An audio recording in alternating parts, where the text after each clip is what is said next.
अऊज़ु बिल्लाहि मिनश्शैतानिर्रजीम बिस्मिल्लाहिर्रहमानिर्रहीम अल्हम्दुलिल्लाहि रब्बिल आलमीन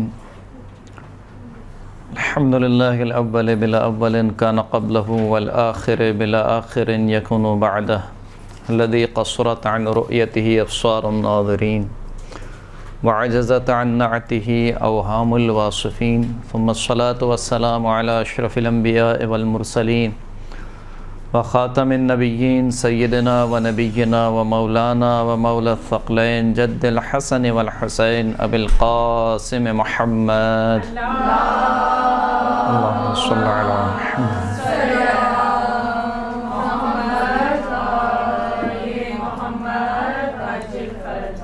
व अला आलिहि त्तय्यबीन अत्ताहिरीन अल-मअसूमीन अल्लज़ीना अज़हबल्लाहु अन्हुमुर रिज्स व तह्हरहुम तत्हीरा। अल्लाहुम्मा सल्लि अला मुहम्मद व आलि मुहम्मद वल्लअनतु दाइमतु अला अअदाइहिम अजमईन अम्मा बाद।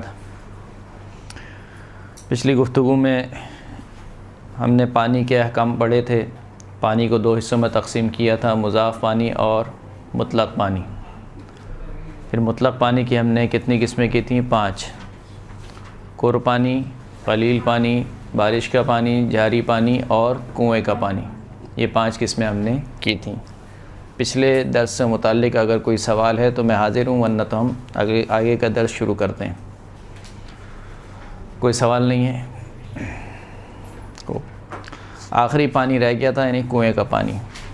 कुएं का पानी एक ऐसे कुएं का पानी जो ज़मीन से उबलता हो, अगरचे मकदार में 1 कुर से कम हो। ज़मीन से उबले, चाहे वो मकदार में 1 कुर से कम हो, अगर उसमें नजासत गिर जाए तो वो उस वक्त तक नजिस नहीं होगा जब तक उसका रंग, बू या जायका तब्दील ना हो जाए। जैसे ही उसका रंग, बू, जायका तब्दील हो जाएगा वो पानी नजिस हो जाएगा।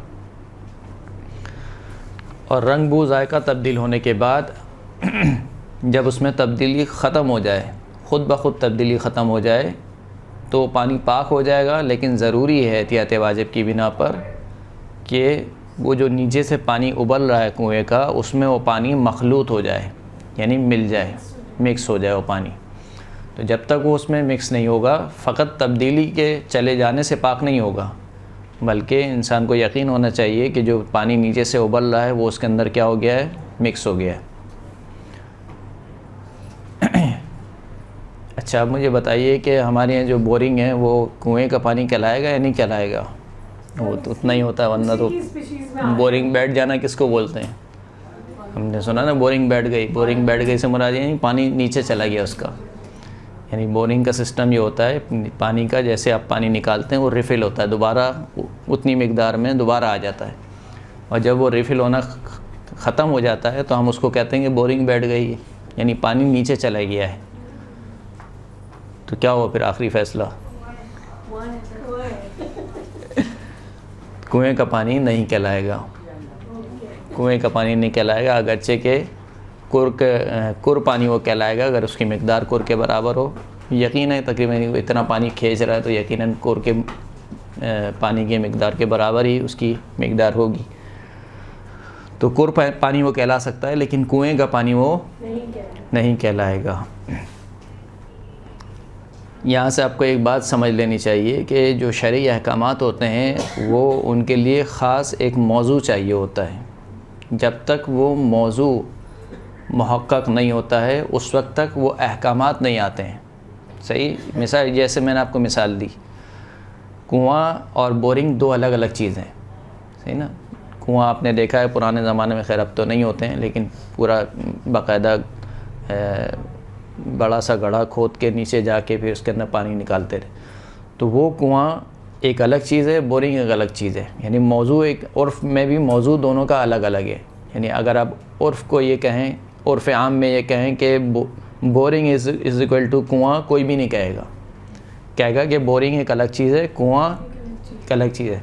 तो जो मौजू होता है उस मौजू के मुताबिक अहकामात जारी होते हैं। जब तक वो मौजू मुहक्कक नहीं होगा उस वक्त तक उस मौजू के अहकामात नहीं आएंगे। दुरुस्त है? यहीं से मैं आपको एक और मसला बयान कर दूं जो बहुत मुख्तला बे मसला है कि मिसाल के तौर पर कोई एक ऐसा मरीज़, खुदा न खास्ता, खुदा हम सबको सेहत व आफ़ियत अता फ़रमाए, जो मरीज़ हैं उनको बेहक़ बीमार करबला शिफ़ाए कामिला आजिल अता फ़रमाए। अगर जो ऐसी स्टेज पे चले जाते हैं कि वो मिसाल के तौर पर वेंटिलेटर के ज़रिए से ज़िंदा है, यानी जहाँ आपने वेंट हटाया वहाँ पर क्या हो जाएंगे, वो 1-2 सेकंड के बाद या 1-2 मिनट के बाद उनकी मौत वाक़ हो जाएगी। तो अब वो बैठा हुआ है, लेटा हुआ है, जो भी है मिसाल के तौर पर, तो आया हम उसको मुर्दा तसव्वुर करेंगे या ज़िंदा तसव्वुर करेंगे? क्योंकि अगर आपने मुर्दा तसव्वुर किया तो मुर्दे के अहकामात जारी हो जाएंगे। मुर्दे के अहकामात क्या हैं कि जैसे ही इंसान की मौत वाक़ हो गई, जो कुछ भी उसका माल है वो मीरास में तकसीम हो गया, यानी अब उसका कुछ भी नहीं रहा। सही है, मिसाल के तौर पर ये एक हुक्म है। इसी तरीके से और दूसरे अहकामात। तो ये जो अहकामात हैं किस पर लागू हैं? मुर्दे पर लागू हैं। अगर वो मुर्दा है तो उस पर ये अहकामात आएंगे, मुर्दा नहीं है तो उस पर वो अहकामात नहीं आएंगे।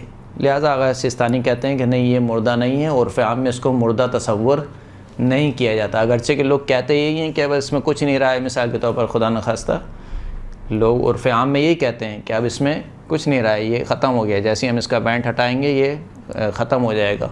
इसकी जो सांसें चल रही हैं वो बैंड की वजह से चल रही हैं, मसनूई सांसें। लेकिन उसके बावजूद क्योंकि कहते हैं कि उर्फ़ आम में मौत मुहक्क़क़ नहीं हुई है, लिहाजा यानी मौजू जो मैं समझाना चाह रहा हूँ आपको, शरई मौजू मुहक्क़क़ नहीं हुआ है, लिहाजा उसके अहकामात इसके ऊपर नहीं आएंगे। खूब सलात पढ़ेंगे मोहम्मद व आल सल्लल्लाहु अला मुहम्मद व आल मुहम्मद।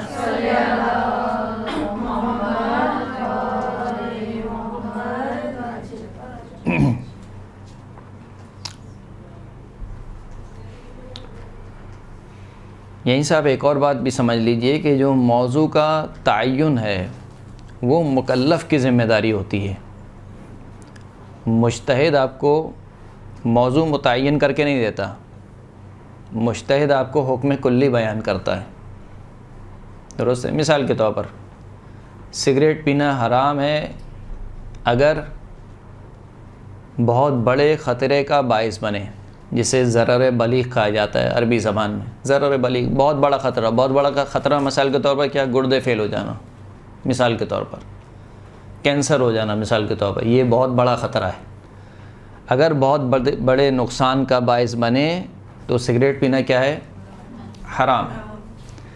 अब ये तशख़ीस देना कि आया बहुत बड़े नुकसान का बाइस बन रहा है या नहीं बन रहा है, ये कोई मुज्तहिद आपको नहीं बताएगा, ये ख़ुद मुकल्लफ़ की ज़िम्मेदारी है।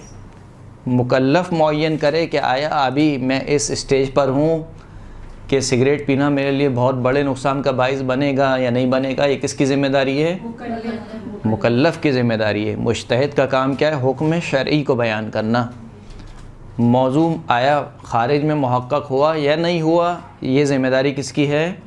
मुकल्लफ़ की है।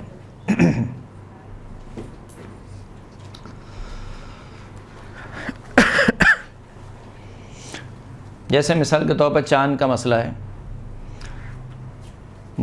मुज्तहिद आपको ये बता सकता है कि चाँद कैसे साबित होता है, पहली तारीख़ कैसे साबित होती है।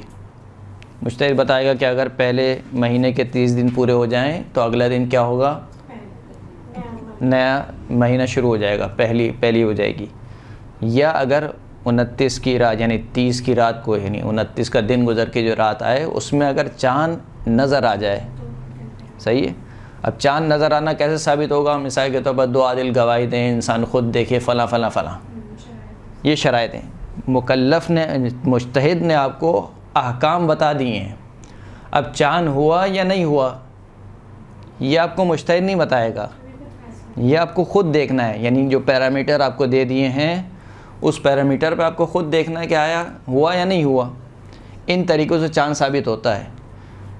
अब वो हुआ या नहीं हुआ, बस औक़ात लोग हमसे भी सवाल करते हैं, बहुत कॉमन सवाल है। मिसाल के तौर पर हमें तस्वीर खींच के भेजते हैं, मौलाना साहब ये हाथ पे स्याही लग गई, वज़ू हो जाएगा नहीं हो जाएगा? भाई वज़ू हो जाएगा नहीं हो जाएगा, मुझे कैसे पता कि हो जाएगा नहीं हो जाएगा? हम क्या बताते हैं? हुक्म कुल्ली। मुज्तहिद भी हुक्म कुल्ली बताता है कि अगर ये स्याही पानी के पहुँचने में रुकावट है तो वज़ू नहीं होगा, और अगर रुकावट नहीं है तो वज़ू हो जाएगा। फिर वो अगला सवाल कहते हैं कि ये रुकावट है या नहीं है, तो हमें क्या पता भाई रुकावट है या नहीं है। या मिसाल के तौर ख़वातीन कहती हैं मेहंदी लगाई है हमने, अब ये मेहंदी लगाने के बाद वज़ू हो जाएगा नहीं होगा, तो हम हुक्म कुल्ली बयान करते हैं कि अगर ये मेहंदी जो आपने लगाई है मिसाल के तौर पर इसकी कोई परत जमी हुई है जो पानी के पहुंचने में रुकावट है तो वज़ू नहीं होगा, और अगर ऐसा नहीं है तो वज़ू हो जाएगा या गुस्ल हो जाएगा। अब आप आगे से ये सवाल करें कि ये मेहंदी रुकावट बनती है या नहीं बनती है, तो ये ना मुझे पता है ना मुज्तहिद को पता है। ये किसको फ़ैसला करना है? ख़ुद मुकल्लफ़ को फैसला, यानी मौजू मुहक्क़क़ हुआ या नहीं हुआ ये कौन फ़ैसला करेगा?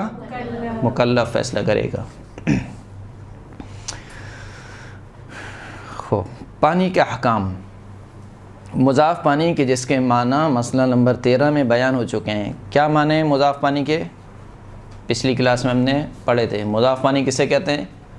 जो मिला हुआ हो, जैसे तरबूज का पानी, नारियल का पानी, और जिससे वज़ू नहीं हो सकता ना कोई चीज़ पाक हो सकती। पानी जो किसी चीज़ से हासिल किया जाता है, वो पानी जो किसी से हासिल किया जाए, जैसे कि तरबूज का पानी, नारियल का पानी, या उस पानी में कोई चीज़ इतनी मिक़दार में मिला दी जाए कि अब उसके ऊपर पानी का इतलाक़ ना होता हो, बल्कि आप कहें मिसाल के तौर पर मट्टी वाला पानी, नमक वाला पानी मिसाल के तौर पर, सही है, हाँ, रूह अफ़ज़ा उसको शरबत कहें या जो भी कहें, बहरहाल पानी का उसके ऊपर इतलाक़, खालिस का पानी का उसके ऊपर इतलाक़ ना हो, इतलाक़ यानी इस्तेमाल ना होता हो, लोग ये ना कहें कि ये पानी है।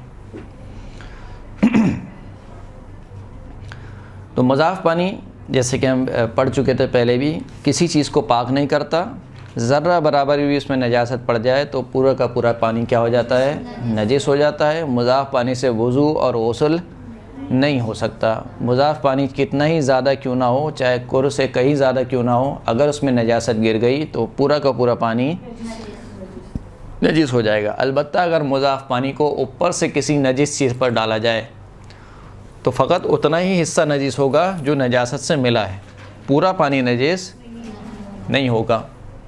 मिसाल के तौर पर एक जग में मुज़ाफ़ पानी है, सही है, आप इसको ऊपर से डालें नजासत के ऊपर, तो जो हिस्सा नजासत से मिल रहा है फ़कत वो पानी नजिस है, जग के अंदर वाला पानी नजिस नहीं होगा। लेकिन अगर एक पूरा टैंक के मिसाल के तौर पर पूरा का पूरा टैंक मुज़ाफ़ है, उसमें अगर एक खून का कतरा गिर गया तो पूरा का पूरा पानी नजिस हो जाएगा।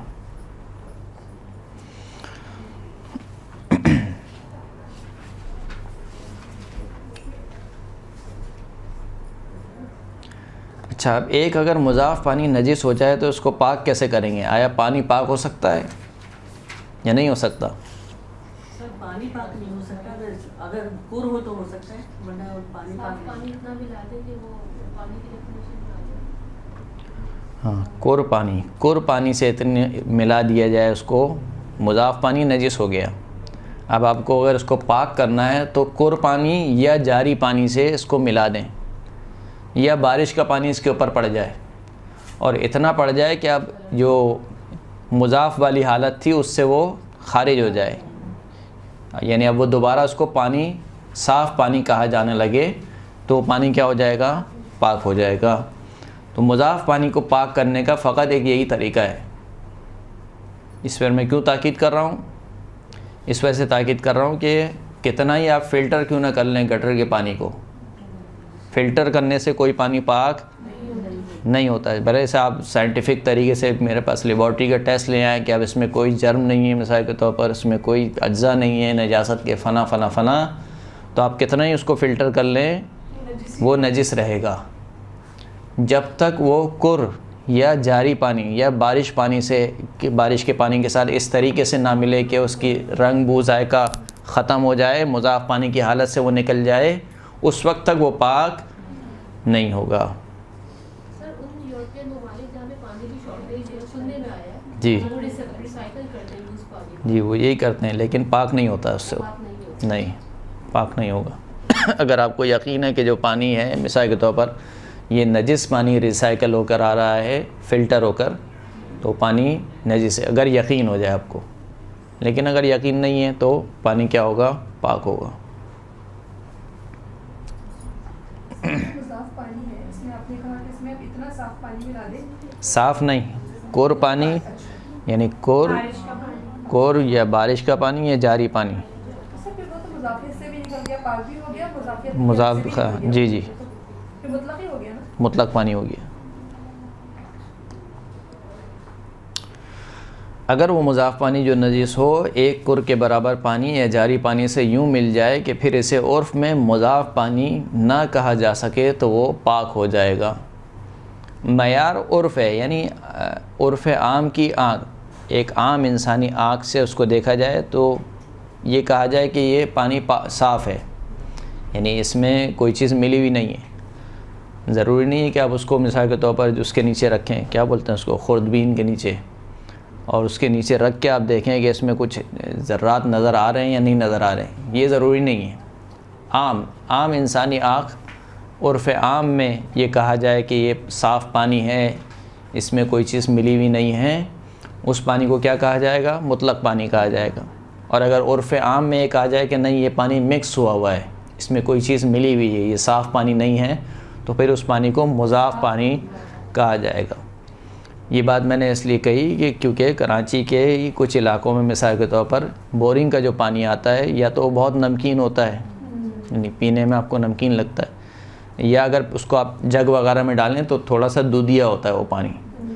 लेकिन उर्फ़ आम में इस पानी को क्या कहते हैं कि साफ़ पानी है, उर्फ़ में इसको क्या कहा जाता है, साफ़ पानी, लिहाजा ये मुतलक पानी शुमार होगा। अगर हैदराबाद में जो पानी आता है जी जी मिट्टी के कलर का होता है, जी जी जी जिसे वो कहते हैं जी पीते भी हैं, खाते भी हैं। जी जी, उर्फ़ आम में, उर्फ़ में कहा जाए कि ये साफ़ पानी है तो वो पानी क्या होगा, साफ़ पानी शुमार होगा। भले से आप कहें कि नहीं हमें इसमें थोड़ी सी मिट्टी नज़र आ रही है या थोड़ा सा दूधियापन इसमें नज़र आ रहा है, उर्फ़ आम में अगर इसको साफ़ पानी की तरह यूज़ किया जाता है, साफ़ पानी की तरह कंसीडर किया जाता है तो वो पानी मुतलक पानी कहलाएगा।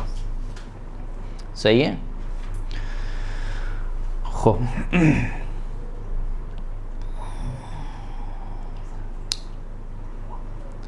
अगर एक पानी पहले मुतलक था फिर उसके बारे में आपको शक हो कि अब ये मुज़ाफ़ हुआ या नहीं हुआ, यानी क्या मतलब, मिसाल के तौर पर एक पानी मुतलक पानी है, आपने उसमें कोई चीज़ मिला दी या किसी और ने उसमें कोई चीज़ मिला दी, लेकिन अब आपको समझ में नहीं आ रहा है कि आए ये इतनी हद तक पहुंच गया है कि अब इसको मुज़ाफ़ पानी कहा जाए। शक हो रहा है आपको, पहले यकीन था कि ये पानी क्या है, मुतलक है, अब शक हो रहा है कि आए ये मुज़ाफ़ हुआ या मुज़ाफ़ नहीं हुआ, तो पानी मुतलक ही शुमार किया जाएगा। और मुतलक पानी के उसके ऊपर अहकामात जारी होंगे, यानी वो नजिस चीज़ को पाक भी कर सकता है, उस पानी से वज़ू और गुस्ल करना भी सही है।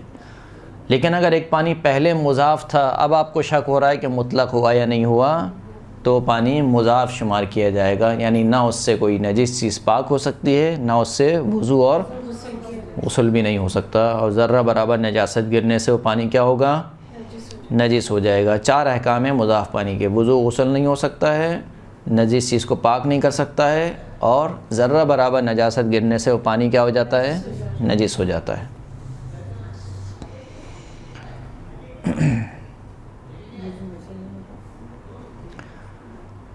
अब ये तो वो पानी था जिसके बारे में हमको मालूम था कि पहले चौथी चीज़ क्या है आपने बताया, वज़ू नहीं हो सकता, गुस्ल नहीं हो सकता, 2 और किसी चीज़ को पाक नहीं कर सकता, 3 और ज़र्रा बराबर नजासत गिरने से नजिस हो जाता है। अब अगर एक पानी की जिसकी साबिक़ा हालत हमें मालूम ही नहीं है कि वो पहले मुतलक था या मुज़ाफ़, नहीं मालूम था हमें, तो उससे ऐसा पानी जिसके बारे में ये मालूम ना हो कि मुतलक है या मुज़ाफ़, और ये भी मालूम ना हो कि पहले मुतलक था या मुज़ाफ़, पहले की हालत भी मालूम नहीं है और अभी भी मालूम नहीं है कि ये अभी किस हालत में है, आया ये मुतलक है या क्या है, मुज़ाफ़ है, नहीं मालूम। तो ऐसा पानी जो जिसके बारे में हमें शक है कि ये आया मुतलक है या मुज़ाफ़, और इसकी पहले वाली हालत के बारे में हमें भी नहीं मालूम कि ये मुतलक था या मुज़ाफ़, तो ये पानी नजासत को पाक नहीं कर सकता है और इससे वज़ू और गुस्ल भी नहीं होगा, बातिल है इससे वज़ू और गुस्ल करना, और जैसे ही कोई नजासत इसमें पड़ेगी वो नजिस हो जाएगा। उससे कम होते अगर कुर से कम हो तो नजीस हो जाएगा, कुर या उससे ज़्यादा हो तो एहतियात वाजिब की बिना पर नजीस होगा। अगर वो पानी कुर से कम है तो नजीस हो जाएगा, फतवा है, और अगर कुर या कुर से ज़्यादा हो तो एहतियात वाजिब की बिना पर नजीस होगा।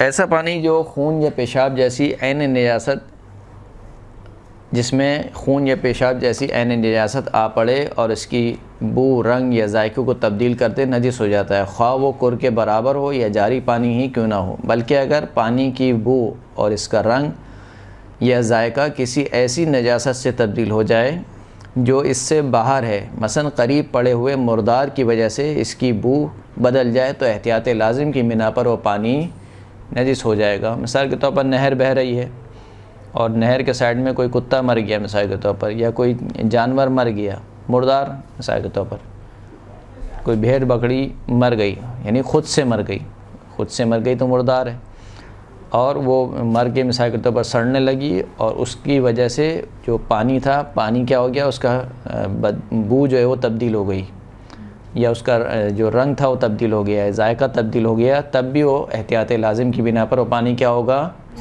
नजीस हो जाएगा। वो पानी जिसमें ऐन निजासत मसलन खून या पेशाब गिर जाए और इसकी बू, रंग या जायका तब्दील कर दे, अगर कुर के बराबर या जारी पानी से मुत्तसिल हो जाए, या बारिश का पानी इस पर बरस जाए, या हवा की वजह से बारिश का पानी इस पर गिरे, या बारिश का पानी इस दौरान जबकि बारिश हो रही हो पर नाले से इस पर गिरे, तो इन तमाम सूरतों में इसमें वाक़ शुदा तब्दीली ज़ाइल हो जाने पर ऐसा पानी पाक हो जाता है। एक पानी कि जिसमें नजासत गिरी और उसका रंग बू जायका तब्दील हो गया, उसके बाद आपने उस पानी को मिला दिया, यानी पानी नजिस हो गया, नजिस पानी को आपने मिला दिया कुर पानी के साथ, या वो पानी जारी पानी के साथ मिल गया, या बारिश का पानी उसके ऊपर पड़ा, या मिसाल के तौर पर बारिश हो रही है और परनाले के ज़रिए से बारिश का पानी उस पर पड़ा और उसकी रंग बू जायका जो उसकी तब्दीली है वो तब्दील हो गई, तो पानी क्या हो जाएगा, पाक हो जाएगा। लेकिन ज़रूरी है कि बारिश का पानी या कुर पानी या जारी पानी इसमें क्या हो, मखलूत होना चाहिए, मिक्स होना ज़रूरी है। फ़कत पानी का पड़ जाना या पानी से मिल जाना काफ़ी नहीं है, बल्कि इसका पानी का मिलना ज़रूरी है, आपस में मिक्स होना ज़रूरी है। अगर किसी नजिस चीज़ को कोर पानी या जारी पानी में पाक किया जाए, कोर पानी या जारी पानी में पाक किया जाए, तो इसका जो गौसाला होता है वो पाक होता है। गौसाला किस पानी को कहते हैं, जो हम पाक करने के बाद निकालते हैं। हाँ, पाक करने के बाद या निचोड़ने के बाद जो पानी निकलता है नजिस चीज़ से, यानी मुतनज्जिस चीज़ से। मिसाल के तौर पर आप कपड़े धो रही हैं कोर पानी में या जारी पानी में, अब आपने कपड़े को निचोड़ा तो जो पानी निकल रहा है इसको गौसाला कहते हैं। कलील पानी का गौसाला क्या है, नजिस है। कलील पानी का गौसाला नजिस है। अगर वो गौसाला उस बार का हो कि जिस बार में धोने से पाक हो जाता है तो एहतियात की बुनियाद पर बिना पर नजिस है, और अगर इससे पहले का हो तो फतवे की बिना पर नजिस है। मिसाल के तौर पर पेशाब से अगर कपड़ा नजिस हो जाए और आप कलील पानी से उसको धो रही हैं तो 2 मरतबा धोएंगी तो पाक होगा। तो आपने पहली मरतबा उसको निचोड़ा तो ये पानी नजिस है, गौसाला नजिस है फतवे की बिना पर, इसमें एहतियात नहीं है। फिर दूसरी मरतबा आपने इसके ऊपर कलील पानी डाला, फिर इसको निचोड़ा, तो अब दूसरी मरतबा में कपड़ा तो पाक हो गया, लेकिन जो पानी निकल रहा है गौसाला है वो कलील पानी का है, तो एहतियात की बिना पर वो गौसाला क्या होगा, नजिस होगा। लेकिन कुर पानी और जारी पानी का गौसाला क्या है, पाक है, मगर ये कि इसमें नजासत की कोई रंग बू या जायका पाया जाता हो। अगर इसमें नजासत यानी जो गौसाला निकल रहा है उसमें नजासत का कोई रंग बू या जायका पाया जाता है तो नजिस होगा, वरना नजिस नहीं होगा। अगर जैसे लोग और चश्मे के किनारे बैठ के पानी जी बर्तन भी धो रहे हैं, कपड़े भी धो रहे हैं, वो पानी पाक है। जी जी, गौसाला उसका पाक है। जो पानी पहले पाक हो और ये इल्म ना हो कि बाद में नजिस हुआ या नहीं, वो पाक है, और जो पानी पहले नजिस हो और मालूम ना हो कि पाक हुआ या नहीं, वो नजिस है। इसे कहते हैं क्या, इस्तिस्हाब, सही है, यानी हालत मुतयक्किन, यकीन वाली हालत को बरकरार रखना। आपको यकीन था कि एक पानी पहले पाक है, अब शक हो रहा है कि आया नजिस हुआ या नहीं हुआ, तो आप अपने यकीन पर बाकी रहें। यकीन के ज़रिए, यानी शक को यकीन नहीं तोड़ता है, तो वो जो यकीन वाली हालत थी, अगर वो पाक वाली थी तो पाक रहेगा, नजिस थी तो नजिस रहेगा। आपको यकीन था पहले कि एक पानी पहले नजिस है, अब शक हो रहा है कि पाक हुआ या नहीं हुआ, तो पानी नजिस ही रहेगा। सर यकीन वाली हालत है, इस्तेबाब क्या? जी, इस्तेबाब क्या? इस्तिस्हाब, अलिफ सीन ते स्वाद है, हलवे वाली है, अलिफ और बे। इस्तिस्हाब सर दोबारा बताइए। सोहबत से निकला है। सोहबत कैसे निकलते हैं? स्वाद है बे, हाँ, इसी में आप लगा दें अलिफ, इस्तिस्हाब।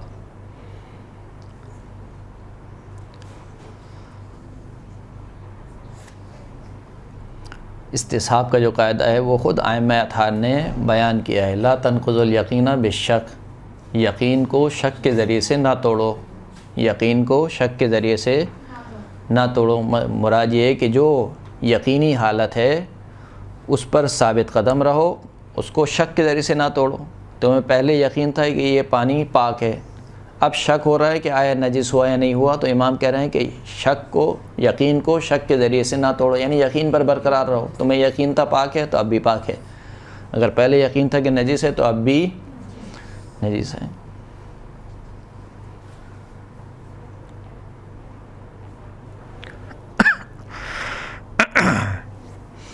यहाँ पर पानी के अहकामात ख़त्म हो गए। आगे अहकामात हैं बैतुल खला के अहकाम। बैतुल खला यानी रफ़े हाजत के अहकाम।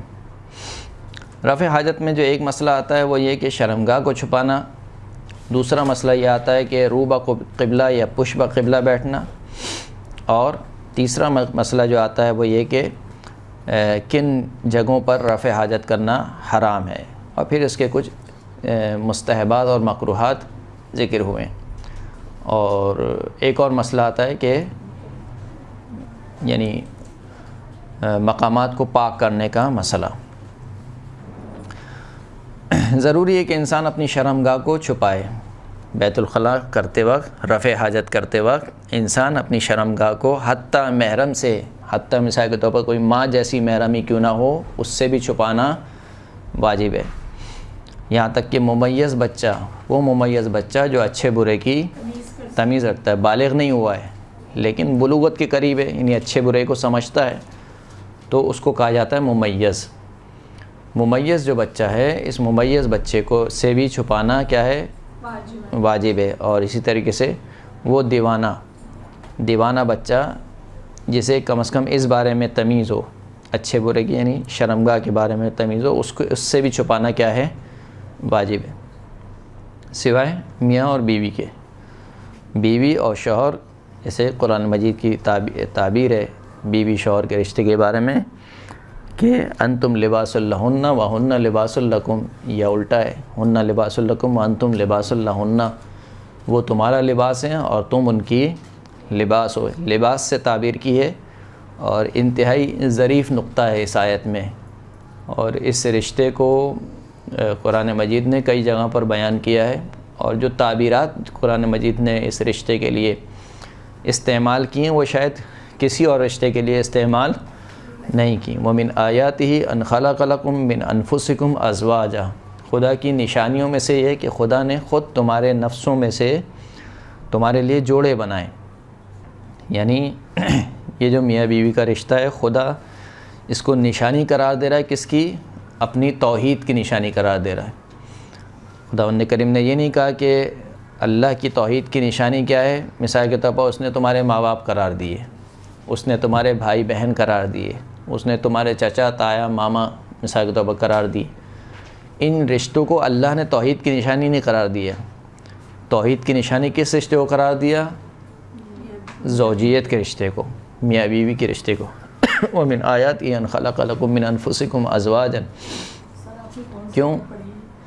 लितस्कुनु इलैहा, देखना पड़ेगी मुझे भी। सलात पढ़े मोहम्मद व आले मोहम्मद।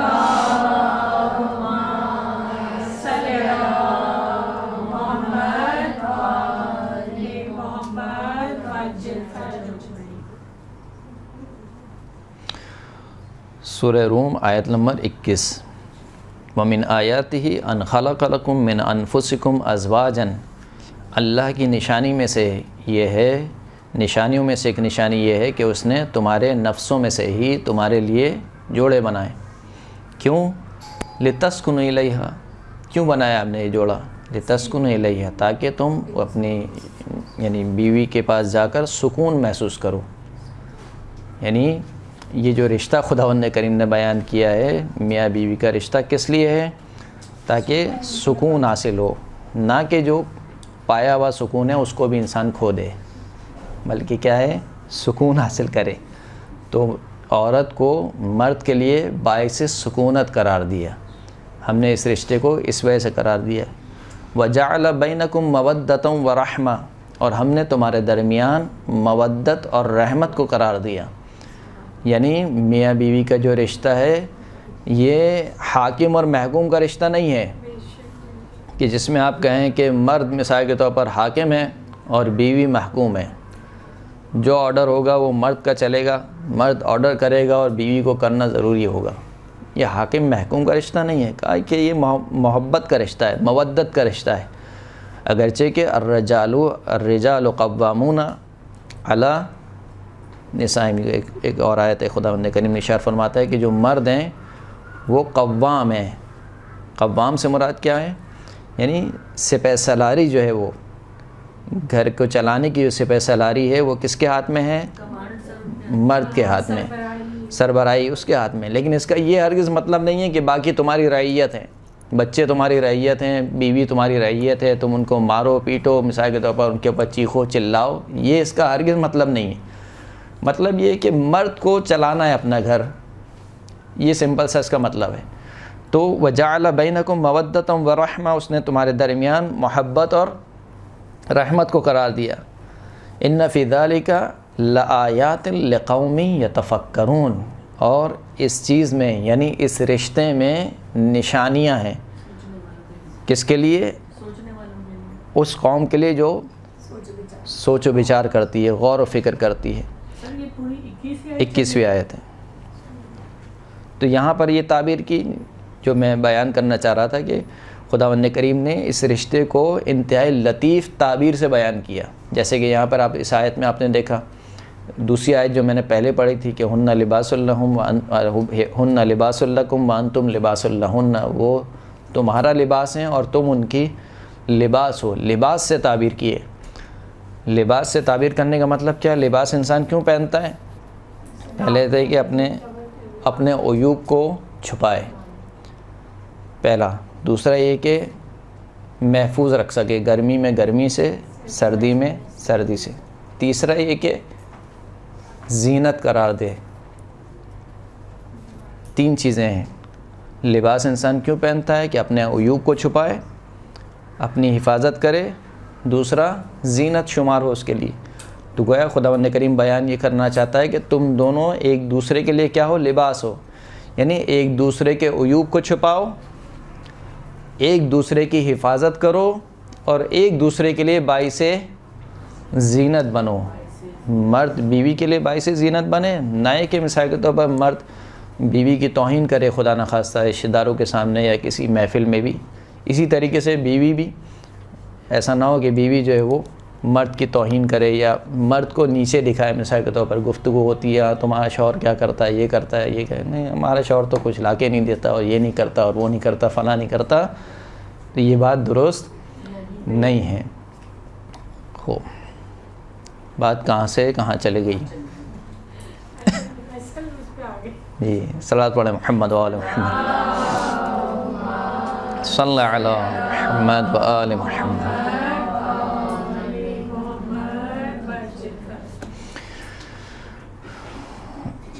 तो पहला जो हुक्म है बैतुल खला का वो ये है कि इंसान रफ़ हाजत करते वक्त शर्मगाह को छुपाए, हर मुकल्लफ से, ख्वाह वो महरम ही क्यों ना हो। इसी तरीके से मुमय्यज़ से और दीवाने बच्चे से भी, जो अच्छे बुरे की तमीज़ रखते हों, उनसे भी छुपाए। ये हुक्म तमाम इंसानों के लिए है सिवाय मियाँ बीवी के। इन लोगों के लिए आपस में छुपाना ज़रूरी नहीं है।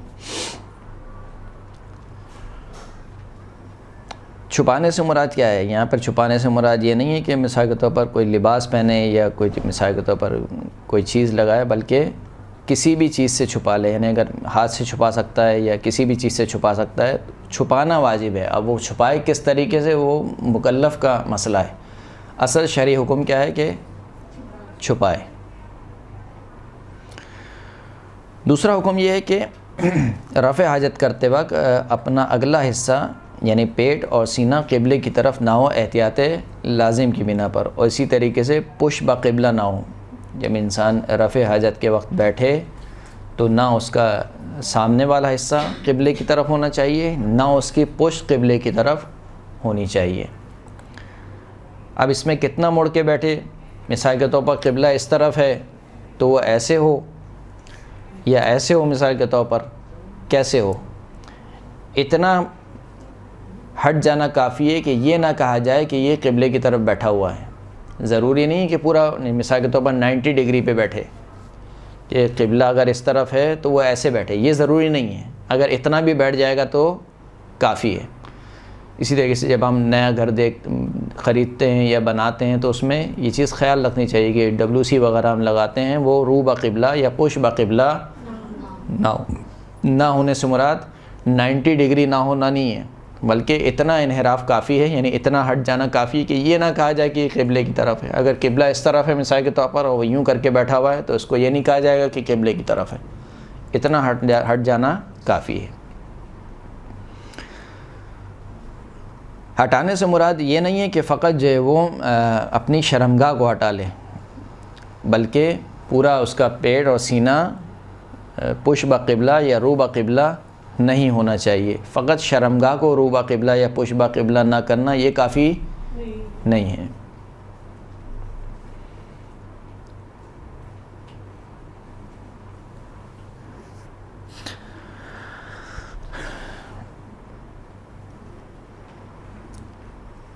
जिस तरीके से रफ़े हाजत के वक्त रू ब क़िबला या पुश ब क़िबला नहीं होना चाहिए, इसी तरीके से एहतियात मुस्तहब ये है कि जब इंसान रफ़े हाजत कर चुके और अभी अपनी शर्मगाह को पाक कर रहा है तो पाक करने के वक्त भी या इस्तिब्रा के वक्त, तो इस्तिब्रा करते वक्त या पाक करते वक्त भी रू ब क़िबला और पुश ब क़िबला नहीं होना चाहिए। ये एहतियात मुस्तहब की बिना पर है। एहतियात मुस्तहब में आप क्या कर सकती हैं? क्या करना होता है एहतियात मुस्तहब में? एहतियात मुस्तहब यानी करनी ही करनी है काम, कोई चॉइस नहीं है। एहतियात मुस्तहब हमने कहा था कि चाहे तो अमल करें, चाहे तो इस पर अमल ना करें। सही है, आगे जाएं, पीछे का भूलते जाए ना भूलें।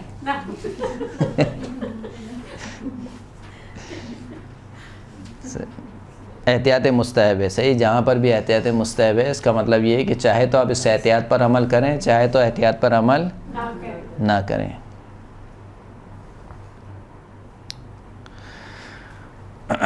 अगर कोई शख्स मजबूर हो जाए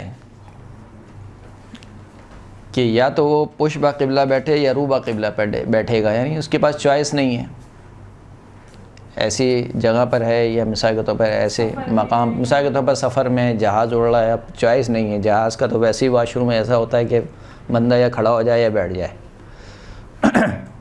अब उसके बाद कोई चॉइस नहीं है। या मिसाल के तौर पर अगर वो अपने आप को बचाना चाहता है कि कोई ना महरम उसकी शर्मगाह ना देखे, तो वो मजबूर है कि या तो वो पुश ब क़िबला बैठे या रू ब क़िबला बैठे। तो फिर इसमें कहते हैं कि एहतियात लाजिम की बिना पर पुश ब क़िबला बैठे, रू ब क़िबला उस वक्त भी ना बैठे। अगर इंसान मजबूर हो जाए किसी जगह पर कि पुश ब क़िबला या रू ब क़िबला बैठने पर मजबूर हो जाए, यानी उसके बाद चॉइस नहीं है, नहीं कर सकता है, वो नहीं हटा सकता है अपने आप को, तो फिर एहतियात लाजिम की बिना पर पुश ब क़िबला बैठे, रू ब क़िबला ना बैठे।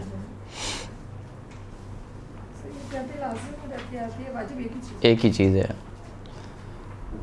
मुकल्लफ़ के एतबार से एक ही चीज़ है। एहतियात लाजिम में क्या करना होता है? अगर रुका गया तो रुक जाए, रुजू कर सकते हैं हम किसी। एहतियात लाजिम में या तो उसी एहतियात पर अमल करे या फ़ल आलम की तरफ रुजू करे। मिसाल के तौर पर इस मसले में अगर आपका फ़ल आलम ये कहता है कि रूबा क़िबला ही बैठ जाए तो कोई मसला नहीं है, तो आप उसकी तरफ रुजू कर सकती हैं और रूबा क़िबला बैठ सकती हैं।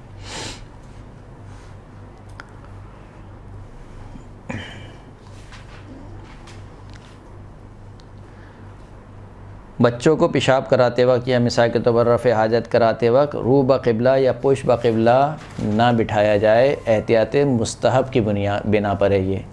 बच्चों को आप छोटे बच्चे मिसाल के तौर पर 1 साल का बच्चा, 1.5 साल का बच्चा, उसको जब आप वाशरूम में बिठाएं तो एहतियात मुस्तहब की बिना पर रू ब क़िबला या पुश ब क़िबला ना बिठाएं, लेकिन ये एहतियात मुस्तहब की बिना पर है। यानी अगर आप बिठा भी देंगी, बिठा भी देंगी तो कोई मसला नहीं है। ख़ुद से अगर बैठ जाए तो उसको उठाना वाजिब है या नहीं है? ख़ुद से बच्चा जाकर बैठ गया, यानी आपने नहीं बिठाया, ख़ुद से बच्चा उसने कहा कि मुझे मिसाल के तौर पर वाशरूम आ रही है और वो ख़ुद से जाकर बैठ गया, तो ख़ुद से उसको उठाना वाजिब नहीं है। हो काफ़ी इतना, यानी ब्रेक लें या चलें? चलें थोड़ा ब्रेक लेने, उसके बाद इंशाअल्लाह बैतुल खला के अहकाम हम पढ़ रहे थे और हम यहाँ तक पहुँचे थे कि रू ब क़िबला और पुश ब क़िबला नहीं बैठना चाहिए, हराम है। रू ब क़िबला बैतुल खला करते वक्त, रफ़े हाजत करते वक्त रू ब क़िबला बैठना या पुश ब क़िबला बैठना हराम है। 4 जगह ऐसी हैं कि जहाँ पर रफ़े हाजत करना हराम है। बंद गली में, जबकि वहाँ के रहने वालों ने इजाज़त ना दे रखी हो। इसी तरह अगर गुज़रने वालों के लिए ज़रर का बाइस हो तो उमूमी गली, कूचों और रास्तों पर भी रफ़े हाजत करना हराम है। अगर वहाँ पे गुज़रने वालों के लिए ज़रर का बाइस हो, उस जगह में जो किसी की निजी मिल्कियत हो, जबकि इसने रफ़े हाजत की इजाज़त ना दी हो।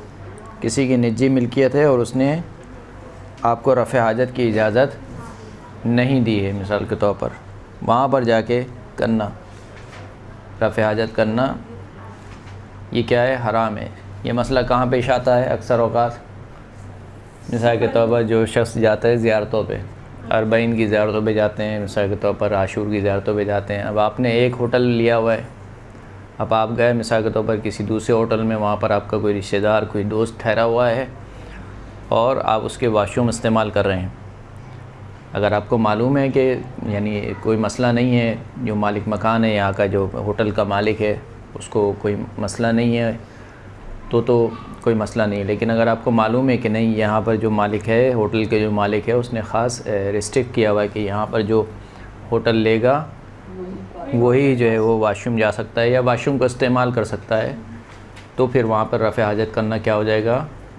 हराम हो जाएगा। अगर आपको मालूम हो जाए कि यहाँ पर दूसरों के लिए, हमें क्या होटल के मालिक से पूछना पड़ेगा? जी बिल्कुल, रिसेप्शन से पूछें, जो भी है, साहब से पूछना पड़ेगा। खैर वो साहब भी आपको क्या बताएंगे, ख़ुद होटल का मालिक या रिसेप्शन वगैरह से। एहतियात इसी में होती है कि आप जाके जो है वो किसी से मालूम कर लें। उस जगह में जो किसी की निजी मिल्कियत हो, जबकि इसने रफ़े हाजत करने की इजाज़त ना दी हो। उन जगहों में जो मखसूस लोगों के लिए वक्फ़ हो, मसलन मदरसा मिसाल के तौर पर मदरसे के तुल्लाब के लिए वक्फ़ है वो जगह, सही है। या मिसाल के तौर पर मसाजिद हैं, वो नमाजियों के लिए वक्फ़ है कि नमाजी इस बैतुल खला को इस्तेमाल करेंगे। या कोई भी ऐसी जगह जो ख़ास लोगों के लिए वक्फ़ है, मिसाल के तौर पर कोई ऑफ़िस है, सरकारी ऑफ़िस वगैरह है, कोई जो ख़ास लोगों के लिए वक्फ़ है, अगर उसमें उमूमी कोई रफ़े हाजत ना बनाओ तो फिर आप जो है वो उसके रफ़े हाजत को बैतुल खला ना बनाओ उमूमी, तो फिर आप इन जगहों के बैतुल खला को इस्तेमाल नहीं कर सकते हैं। अगर आपको मालूम हो जाए कि उमूमी नहीं है बल्कि ख़ास हैं, ख़ास लोगों के लिए, मखसूस लोगों के लिए, सिर्फ़ मदरसे के तुल्लाब के लिए मसलन, या सिर्फ़ जो मस्जिद में नमाज़ पढ़ने आए उसके लिए मिसाल के तौर पर, या सिर्फ़ जो यहाँ पर इदारे में अफराद काम करते हैं फ़कत उनके लिए, अगर मालूम हो जाए कि इस तरीके से है तो फिर यहाँ पर भी आप रफ़े हाजत नहीं कर सकते। मोमिनीन की क़ुबूर पर जबकि इस फ़ेल से उनकी बेहुरमती होती हो, बल्कि अगर बेहुरमती ना भी होती हो तब भी क्या है, हराम है। मोमिनीन की क़ुबूर पर रफ़े हाजत करना हराम है। हाँ, अगर ज़मीन बिलासल मुबाह हो तो कोई हरज नहीं। यही सूरत है हर उस जगह की जहाँ रफ़े हाजत दीन या मज़हब के मुक़द्दसात की तौहीन का सबब बने। हर वो जगह के जहाँ पर रफ़े हाजत करना दीन और मज़हब के मुक़द्दसात की तौहीन का सबब बने, वहाँ पर आप रफ़े हाजत नहीं कर सकते। रफ़े हाजत करना क्या है, हराम है। ये मसला ख़त्म हो गया।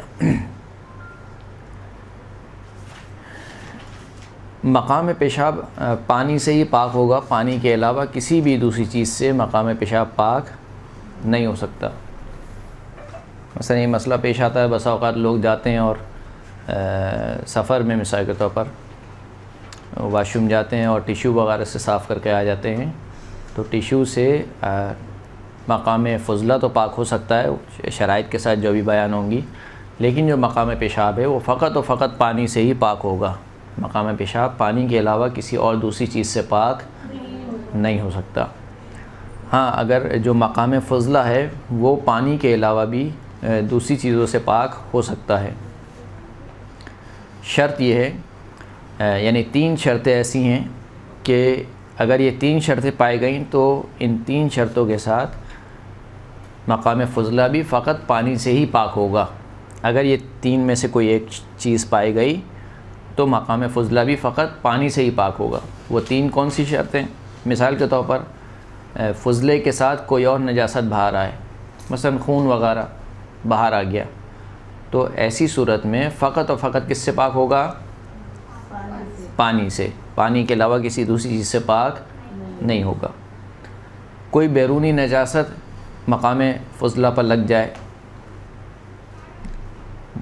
मिसाल के तौर पर इंसान किसी ऐसी जगह पर है कि जहाँ पर कमोड वगैरह में अक्सर ये मसला पेश आता है।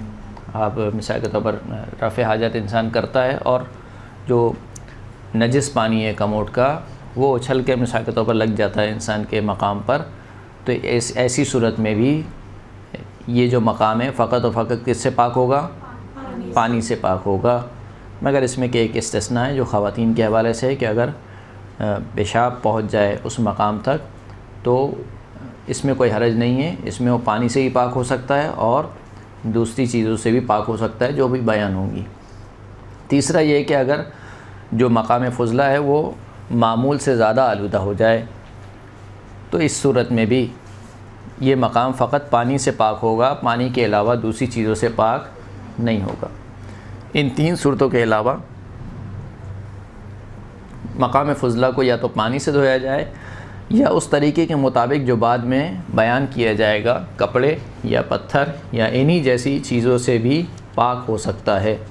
अगरचे पानी से धोना बेहतर है, यानी पानी मौजूद है आपके पास, ऐसा नहीं पानी नहीं है, उसके बावजूद भी पानी के होते हुए भी मकाम फ़ुज़ला जो है वो मिसाल के तौर पर कपड़े से, टिश्यू पेपर से या पत्थर वगैरह से पाक हो सकता है अगर उसमें ये 3 चीज़ें ना पाई जाएं जो अभी हमने पढ़ ली कि फ़ुज़ले के साथ कोई और नजासत बाहर ना आई हो, बाहर की कोई और नजासत ना लगी हो और मामूल से ज़्यादा आलूदा ना हुआ हो। अगर ये 3 शराइत पाई जाती हों तो फिर क्या हो, पानी के अलावा दूसरी चीज़ों से भी वो मकाम पाक हो सकता है।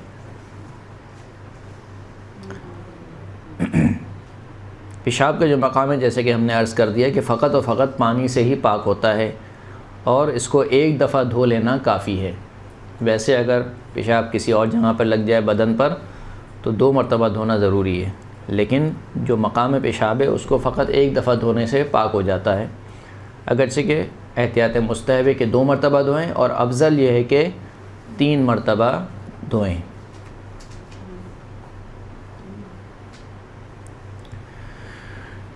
जब मकाम फ़ुज़ला को धोया जाए तो ज़रूरी है कि जो नजासत है उसके ज़र्रात बाकी ना रहें। अलबत्ता रंग या बू बाकी रह जाए तो कोई हरज नहीं है, नजासत के ज़र्रात बाकी नहीं रहने चाहिए मकाम फ़ुज़ला में।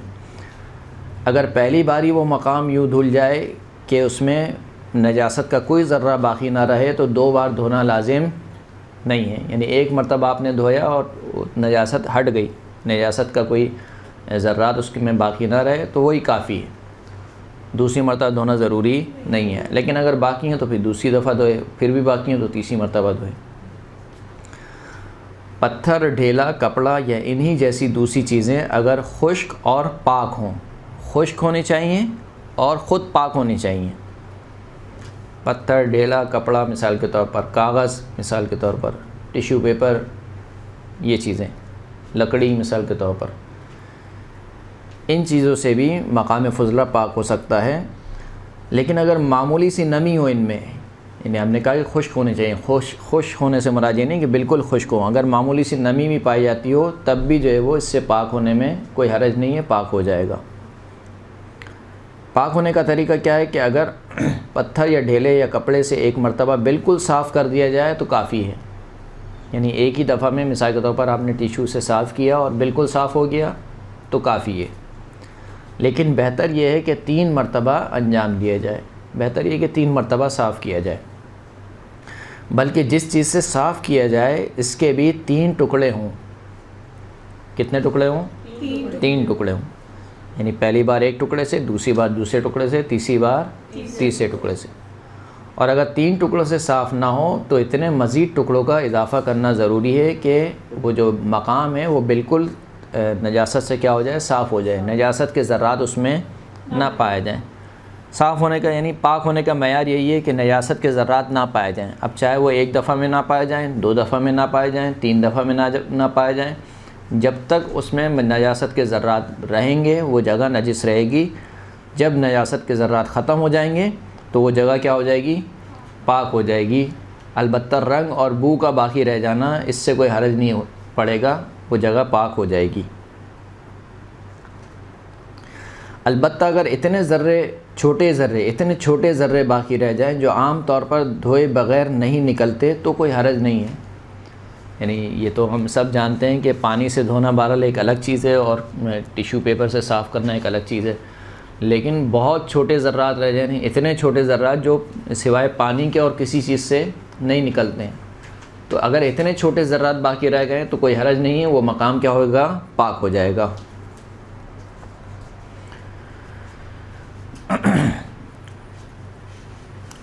फ़ुज़ले के मकाम को ऐसी चीज़ से पाक करना हराम है कि जिसका एहतराम लाजिम है। मिसाल के तौर पर ऐसा अखबार या कागज़ के जिस पर अल्लाह नाउज़ुबिल्लाह या अम्बिया कराम या आइम्मा अथहार के मिसाल के तौर पर नाम लिखे हों, इनसे पाक करना क्या है, हराम है।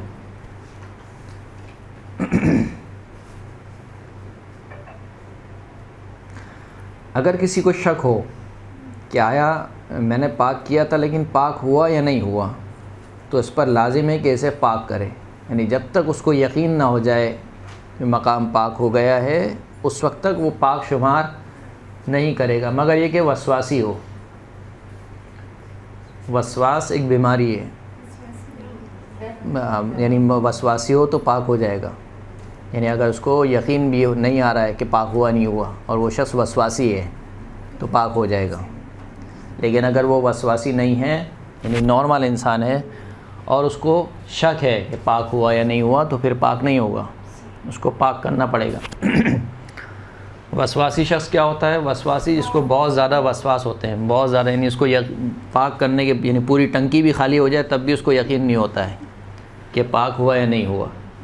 बार बार धोना मिसाल के तौर पर, यानी उसका जो एक्ट है, उसका जो अमल है वो नॉर्मल अफराद से हट कर होता है। सही, इसको नफ्सियाती नहीं कहते हैं इसको, यार एक तरीके से वो नफ्सियाती भी होता है वो, लेकिन बसा औक़ात, हाँ जी बसा औक़ात होते हैं जो यानी उनको यकीन, या मिसाल के तौर पर वज़ू करते हैं, वो पानी पे पानी डाल रहे हैं, वो यकीन ही नहीं आ रहा है उनको कि मसलन हाथ जो है वो पूरा धुला या नहीं धुला, या चेहरे पर पानी डाल रहे हैं, या गुस्ल करते हो मिसाल के तौर पर पहले पानी चलाया, पहले सारे जो मिसाल के तौर लाइनें थी पहले वो पाक हों, फिर उसके बाद दोबारा टंकी भरी कि अब जो वो टंकी पाक हो गई, अब उसके बाद गुस्ल होगा, फिर गुस्ल भी मिसाल के बाद 3-4 मरतबा धोएँ। तो ना सिर्फ कि ये इसराफ़ के हुक्म में है बल्कि इसकी इस्लाम इजाज़त भी नहीं देता। तो मुख्तसर वसवासी की तारीफ़ ये है कि उसको आम लोगों से हटकर ज़्यादा शक होता हो, बहुत ज़्यादा शक होता हो। यानी आम जो अफराद हैं वो जिस तरीके से शक नहीं करते हैं उसको उनमें भी क्या होता है, शक होता है। इसको वसवासी कहते हैं। वसवास एक बीमारी है। और वसवास का तरीका क्या है, वसवासी अगर कोई शख्स खुदा न खास्ता वसवासी हो जाए, यानी अगर वो उसके नज़दीक साबित हो गया कि मैं वसवासी हो चुका हूँ, तो वो अपना अमल नॉर्मल अफराद की तरह अंजाम दे, काफ़ी है, चाहे उसको यकीन आ रहा है या नहीं आ रहा है। मिसाल के तौर पर हाँ वहमी वसवासी है। मिसाल के तौर पर आम लोग हाथ धोते वक्त वज़ू में कितनी मरतबा पानी डालते हैं, मसलन 2 दफ़ा, बहुत ज़्यादा चलें 3 दफ़ा। अब 3 दफ़ा पानी डाले और उसका वज़ू हो जाएगा, चाहे उसको यकीन आए या नहीं आए, उसको अभी भी शक रह जाए कि पता नहीं धुला या नहीं धुला। वो आम तरीके से जो लोग अमल अंजाम दे रहे हैं उसी तरीके से अमल अंजाम दे, वो काफ़ी है। अपने शक पर अमल ना करे, अपने शक को कोई अहमियत ना दे। यानी इसका वाहिद तरीका इलाज यही है कि इंसान वसवासी जो शख्स हो जाए वो अपने शक को अहमियत ना दे। तो इसी तरीके से अगर मिसाल के तौर पर हमारे पास हैं कि हम एज़ आलिम, खैर आलिम तो मुझे नहीं कहेंगे, लेकिन एज़ तालिब इल्म जो वो कुछ अफराद बार बार सवाल करते हैं और हम समझते हैं कि मिसाल के तौर पर मैं गया वाशरूम में, छींटें आई, अब वो पाक हुई नहीं हुई। मिसाल के तौर पर मैं गया कमोड, तो कमोड गीला था, अब गीले कमोड पे मैं बैठ गया तो पाक हुआ या नहीं हुआ।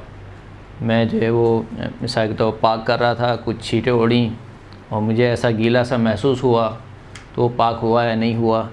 अब ये सारे क्या हैं, सब मौज़ूआत हैं, इसमें ना मैं बता सकता हूँ ना कोई मुज्तहिद बता सकता है। सही अक्सर ऐसा होता है वॉशरूम में साथी होते हैं जी। हमारे, तो कमोड गीला हो जाता है, या कहीं जाते हैं तो कमोड गीला, तो वो नजिस नहीं, जब तक आपको यकीन नहीं है कि वो नजीस हुआ या नहीं हुआ, वो पाक है। सर इसका ये हल ये है कि ना जाके पहले कमोड धोएं फिर बात करें। वो तो खैर मैं तो यही वो आप अपने यकीन हासिल करने के लिए कर रहे हैं तो अलग बात है, लेकिन शरीयत ने आपको पाबंद नहीं किया है कि आप पहले जाके धोएं मिसाल के तौर पर इस चीज़ को, या पहले आप पूरा वाशरूम धोएं और फिर उसके बाद आप जो भी रफ़े हाजत करनी है वो करें। ये ज़रूरी नहीं है। जब तक आपको यकीन ना हो, आपने अपनी आँख से ना देखा हो कि यहाँ पर पेशाब लगा है, यहाँ पर कमोड का जो नजिस पानी है वो लगा है, जब तक आपको यकीन ना हो जाए वो चीज़ क्या है, पाक है। अब उसे पाक कंसीडर करेंगी और पाक की तरह ही अब उसे समझेंगी, उसका इस्तेमाल करेंगी। तो बहुत से लोग होते हैं जो बिलखुसूस नजासत और तहारत में थोड़े से क्या हो जाते हैं, वसवासी हो जाते हैं। बिलखुसूस जो तौज़ील मसाइल थोड़ी ज़्यादा पढ़ लें वो और ज़्यादा वसवासी हो जाते हैं।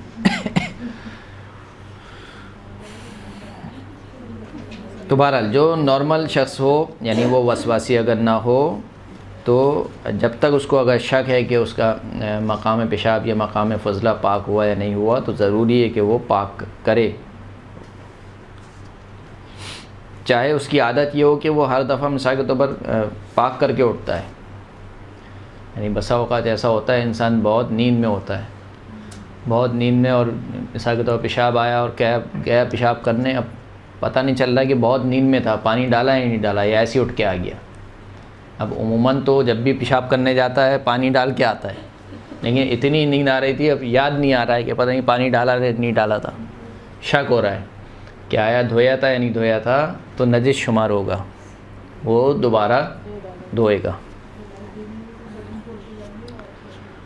अच्छा, एक सवाल अब देखते हैं आप क्या जवाब देती हैं। ऐसा शख्स मिसाल के तौर पर उसको ये शक हो रहा है कि धोया या नहीं धोया, नींद में था मिसाल के तौर पर और पेशाब करने गया, अब शक हो रहा है कि पता नहीं धोया या नहीं धोया, तो हमने कहा कि जो मकाम पेशाब मकाम पखाना यानी मकाम फजला है वो तो उसको पाक करना है। कपड़ों के बारे में क्या हुक्म होगा उसकी? ऐसी बात है, कपड़े पहन के आया बाहर, तो कपड़े नजिस होंगे या पाक होंगे? जी, कपड़े पाक होंगे, कपड़े क्या होंगे? क्योंकि उसको शक है, उसको यकीन नहीं है, और पहले उसको मालूम था कि कपड़े उसके पाक हैं, उसको यकीन था कि कपड़े उसके पाक हैं। अब शक हो रहा है कि कपड़े नजिस हुए या नहीं हुए, तो कपड़े क्या होंगे? पाक होंगे। लेकिन वो मकाम, क्योंकि उसको यकीन था कि पेशाब तो किया है, यानी यकीन है कि नजिस हो चुका है, अब शक हो रहा है कि पाक हुए या नहीं हुए, यानी वो मकाम पाक हुआ या नहीं हुआ। तो मकाम को पाक करना ज़रूरी है, लेकिन कपड़े को पाक करना ज़रूरी नहीं है। ये फ़ायदा होता है फ़िक़्ह जानने का। इस पे लोग कहते हैं कि आप कैसी अहमकाना बात कर रहे हैं। क्योंकि देखिए वो आया सही, वॉश नहीं किया, जो भी उसे शक हुआ वो सो गया। अब वो सुबह उठ के तो यही सोचेगा कि कपड़े भी नजस हैं। जी। तो बहरहाल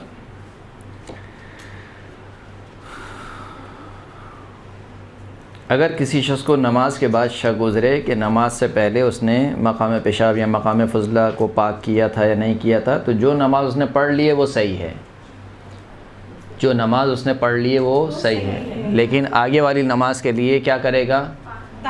तहारत लेगा, यानी पाक भी करेगा, फिर वज़ू या गुस्ल जो भी है वो भी दोबारा अंजाम देगा, फिर उसके बाद अगली नमाज पढ़ेगा। सही ना? आप देखें यहाँ पर आप एक चीज़ से दूसरी चीज़ को साबित नहीं कर सकती हैं।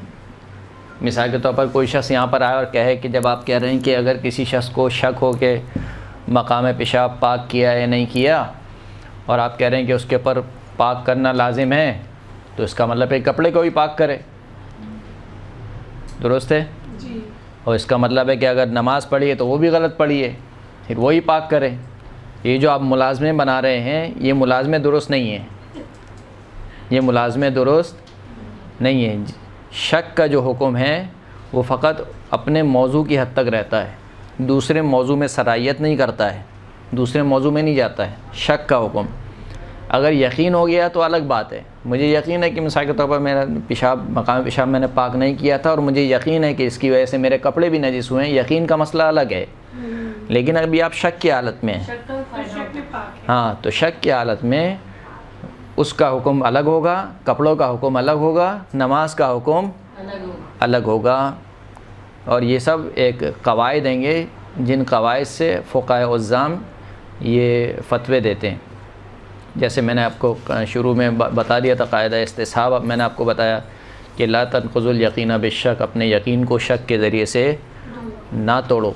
इसी तरीके से इबादात में जो है वो एक कायदा है, कायदा सेहत बोलते हैं इसको। यानी अगर इंसान को शक हो कि मैंने जो अमल अंजाम दिया है आया वो सही अंजाम दिया है या गलत अंजाम दिया है, तो कायदा कहता है कि जो आपने अंजाम दे लिया वो सही है, वो क्या है? सही है। तो अब मिसाल के तौर पर मुझे शक हो रहा है कि मैंने मकाम पेशाब पाक किया था या नहीं किया था, और फिर उसके बाद मैंने नमाज़ पढ़ ली, तो अब अगर मैंने वो पाक नहीं किया था तो इसका मतलब मेरी नमाज़ गलत है, पाक किया तो नमाज सही है। उस शक की वजह से मेरी नमाज भी मशकूक हो गई कि आया नमाज मैंने सही पढ़ी या गलत पढ़ी। तो वहाँ पर कहा कि ला तनक़ुज़ुल यक़ीन बिश्शक, क्योंकि तुम्हें शक है तहारत के बारे में तो तुम पाक करो। नमाज के बारे में कहा कि तुम्हें शक हो रहा है कि सही पढ़ी या गलत, तो इसका मतलब क्या है? सही है। लिहाजा ये जो फ़ुक़हा जो फ़तवे देते हैं, कोई शख्स ये ना समझे कि ख़ुद अपनी जानिब से जिसको चाहा सही कर दिया और जिसको चाहा गलत कर दिया। ये ख़ुद आइम्मा अथहार के अक़वाल और मासूमीन अलैहिमुस्सलाम के अक़वाल से निकाले गए क़वाइद हैं, जिसे फ़िक़ही कायदे कहा जाता है। एक सलावत पढ़े मोहम्मद व आले मोहम्मद।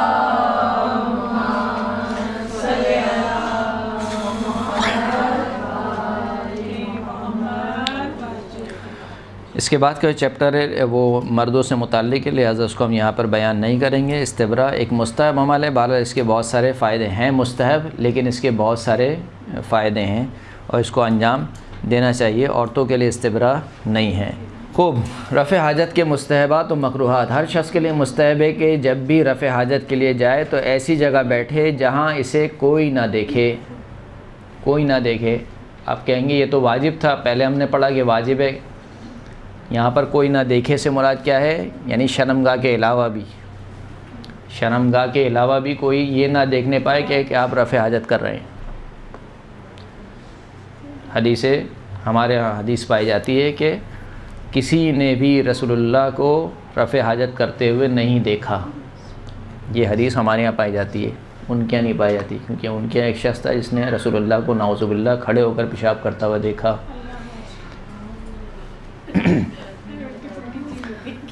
और हमारे यहाँ क्या है कि हदीस सही हदीस मौजूद है कि किसी शख्स ने भी रसूलुल्लाह को कभी भी रफ़े हाजत करते हुए नहीं देखा।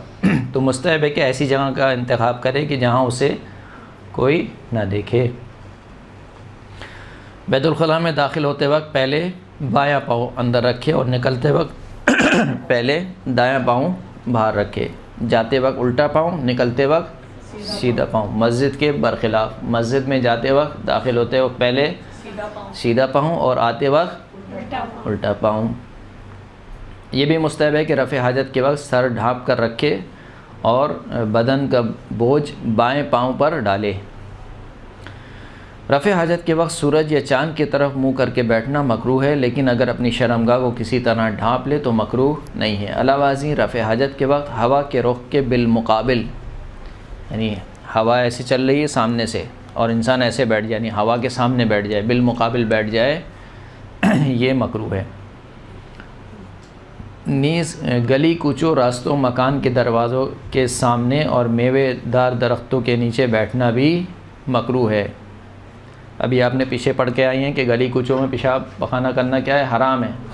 वो कब हराम था कि जब गुज़रने वालों के लिए ज़रर का बाइस बने या उन्होंने इजाज़त ना दे रखी हो। अगर बंद गली है, उन्होंने इजाज़त ना दे रखी हो, लेकिन उसके अलावा है, यानी अगर फ़र्ज़ कर लीजिए कि बंद गली नहीं है और लोगों के लिए ज़रर का बाइस भी नहीं है, तब भी वहाँ पर करना क्या है, मकरूह है, ना करे। इस हालत में कोई चीज़ खाना या ज़्यादा वक्त लगाना या दाएं हाथ से तहारत करना भी मकरूह है। रफ़े हाजत के वक्त कोई चीज़ खाना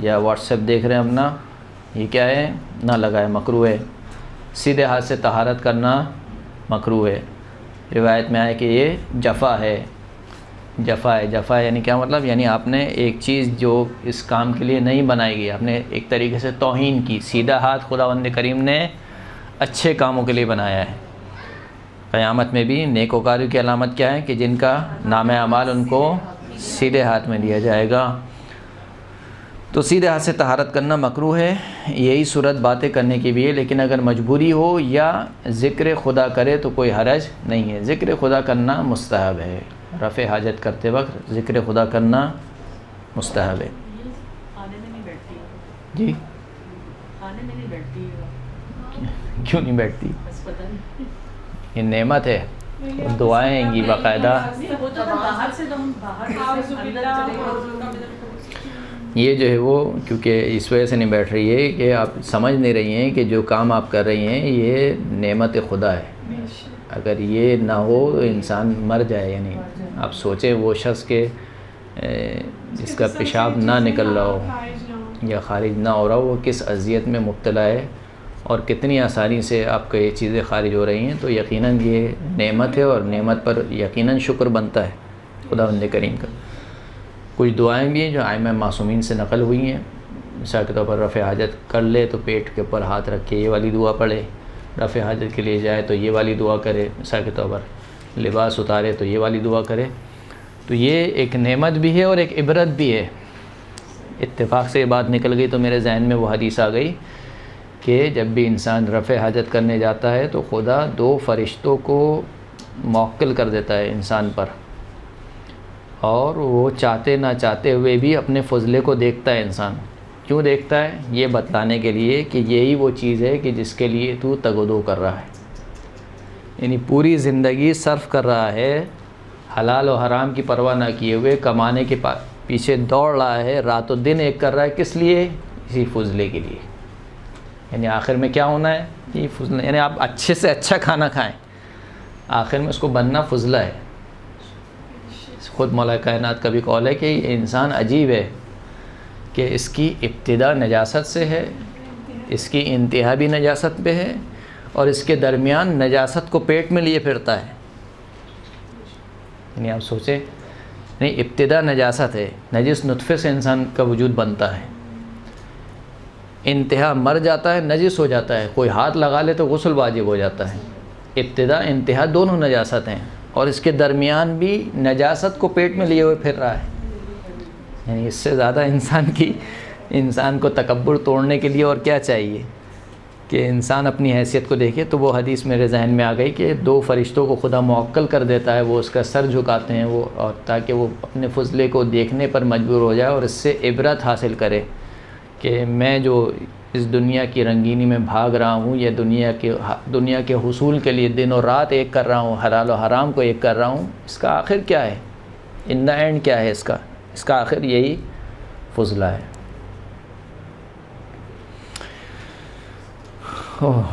खड़े होकर पेशाब करना, निसख ज़मीन पर पेशाब करना कि इससे पेशाब बह कराहत रखता है। इसी तरह जानवरों के बिलों में और पानी बिलखुसूस साकिन पानी में पेशाब करना मकरूह है। खड़े हुए पानी में पेशाब करना मकरूह है। हदीस में है कि पानी में भी कुछ मखलूक़ात खुदा ने रखी हैं, लिहाजा खड़े पानी में पेशाब करके उनको अज़ियत ना पहुँचाओ, ये मकरूह है। पेशाब और पखाना को रोकना मकरूह है, बल्कि अगर ज़रर का बाइस बने, बहुत बड़े ज़रर का बाइस बने तो क्या है, हराम है। यहाँ तक कि अगर इंसान नमाज की हालत में हो तो इंसान नमाज तोड़ दे। वैसे तोड़ देना जायज़ है, लेकिन अगर ज़रर का बाइस बने तो तोड़ना वाजिब है इंसान के ऊपर।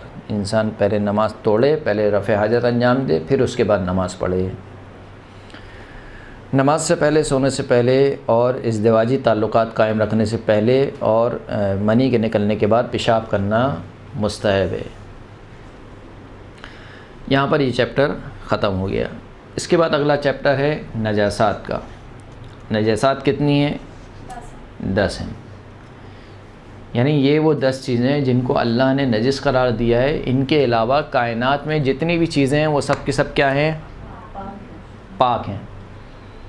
जितनी भी चीज़ें हैं, चाहे वो कितनी ही आपको गलीज़ क्यों ना लगें, अगर वो इन 10 चीज़ों में नहीं आती तो वो क्या है? पाक है वो। इंसान और हर हराम गोश्त जानवर कि जो खून जहंदा रखता हो। खून जहंदा रखता हो यानी क्या मतलब? यानी जब उसकी शहरक काटी जाए तो उसका खून उछल कर निकले। हर हराम गोश्त हैवान की जो खून जहंदा रखता है और इंसान का पेशाब और पखाना नजिस है। हाँ, उन हैवानों का पेशाब पखाना पाक है जिनका गोश्त हराम है मगर उनका खून उछल कर नहीं निकलता। यानी वो है हराम गोश्त मगर खून जहंदा नहीं रखते, तो उनका फजला क्या है? पाक है। मसलन मछली जिसका गोश्त हराम है, मसलन शार्क मछली, इसका गोश्त हराम है लेकिन क्योंकि इसका खून जहंदा नहीं रखती है तो इसका जो फजला है वो पाक है। इसी तरह गोश्त ना रखने वाले छोटे हैवान मसलन मच्छर मक्खी, इनका जो फजला या आलाइश भी क्या है? पाक है। लेकिन हराम गोश्त हैवान कि जो उछलने वाला खून ना रखता हो, एहतियात लाजिम की बिना पर इसके पेशाब से परहेज़ करना ज़रूरी है। हराम गोश्त हैवान जो कि खून जहंदा नहीं रखता, इसका फजला तो पाक है लेकिन इसका जो पेशाब है वो एहतियात लाजिम की बिना पर उससे इंसान क्या करे? परहेज़ करे। जिन परिंदों का गोश्त हराम है, जैसे मसलन कौवा, मसलन गिद्ध, मसलन बाज़, मसलन चील, परिंदों का गोश्त क्या है? हराम है। जिन परिंदों का गोश्त हराम है इनका पेशाब और फजला पाक है। मसलन आप जा रहे हैं और रास्ते में किसी कौवे ने बीट कर दी तो वो क्या है? पाक है। उसको पाक करना ज़रूरी नहीं है, लेकिन इससे परहेज़ करना क्या है? बेहतर है। नजासत खोर हैवान का पेशाब और पखाना नजिस है। एक ऐसा हैवान है जो हलाल गोश्त है लेकिन वो नजिस खाता है। मिसाल के तौर पर आपने मुर्गियाँ पाली हुई हैं, लेकिन वो मुर्गियाँ जो है वो जा रही हैं, मिसाल के तौर पर गटर का पानी बह रहा है बाहर, वही वो खा रही हैं और उसी से उनका खून और गोश्त बन रहा है। या मिसाल के तौर पर हैवानात हैं, वो जा रहे हैं चरने के लिए, छोड़ रहे हैं, लेकिन जहाँ आप चरने के लिए छोड़ रही हैं वो छोड़ रहे हैं वो नजिस चीज़ है। तो अगर वो नजासत खोर हैवान है तो इसका पेशाब व पखाना क्या होगा? नजिस होगा। इसी तरह उस बकरी के बच्चे का पेशाब पखाना जिसने सूअर का दूध पिया हो नजिस है, जिसकी तफसील खाने पीने के अहकाम में आ जाएगी। खूब, ये 2 हो गए, पेशाब और पखाना 2। तीसरी नजासत मनी है। मर्द की और हर खून जहंदा रखने वाले नर हैवान की, हराम गोश्त जानवर की मनी क्या है? नजिस है। वो रतूबत भी मनी के हुक्म में रखती है। जो चाहिए मनी का जो हुक्म है वो फ़कत मर्दों के साथ मखसूस है, मर्दों के साथ, जैसे कि इन्होंने भी कहा कि मर्द और हर खून जहंदा रखने वाले नर हराम गोश्त जानवर की मनी नजिस है। औरतों में एक रतूबत निकलती है जिसका हुक्म मनी के हुक्म की तरह है। वो रतूबत अगर निकले ख़ास शराइत के साथ जो कि मौजूद हैं, आप इंशाअल्लाह इसको पढ़ भी लेंगी। मसला नंबर 345 में जाकर आप ख़ुद ही इसको मुताला कर लीजिएगा, पढ़ लीजिएगा अगर आपके पास तौज़ील मसाइल है तो। मसला नंबर 345 में इसको बयान किया गया है। उन ख़ास शराइत के साथ अगर वो रतूबत निकले ख़वातीन से भी, तो ख़वातीन के ऊपर भी गुस्ल जनाबत वाजिब हो जाता है और वो नजिस भी है। और एहतियात वाजिब ये है कि खून जहंदा रखने वाले नर हलाल गोश्त जानवर की मनी से भी इंसान इज्तनाब करे, हराम गोश्त जानवर की भी मनी से इज्तनाब करे, वो फतवे की बिना पर है। और हलाल गोश्त जानवर की मनी से भी इंसान इज्तनाब करे, ये एहतियात की बिना पर है। नंबर 4 जो नजासात में से है वह है मुर्दार। इंसान और खून जहंदा रखने वाले हैवान की लाश नजिस है, ख्वाह वो कुदरती तौर पर ख़ुद मरा हो या शरई तरीके के अलावा किसी और तरीके से ज़िबह किया गया हो। अगर किसी हैवान को शरई तरीके से ज़िबह नहीं किया गया तो मुर्दार है। मसलन बकरा ईद में काटे जाते हैं जानवर, ज़िबह किए जाते हैं।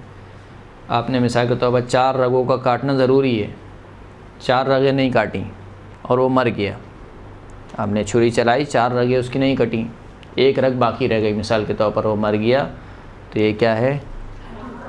मुर्दार हो जाएगा, ये हराम है, इसको खाना हराम है, ये मुर्दार भी नजिस है। इसी तरीके से जो हलाल हराम गोश्त हैं जानवर, अगर वो मर जाते हैं तो वो भी क्या है? नजिस हैं।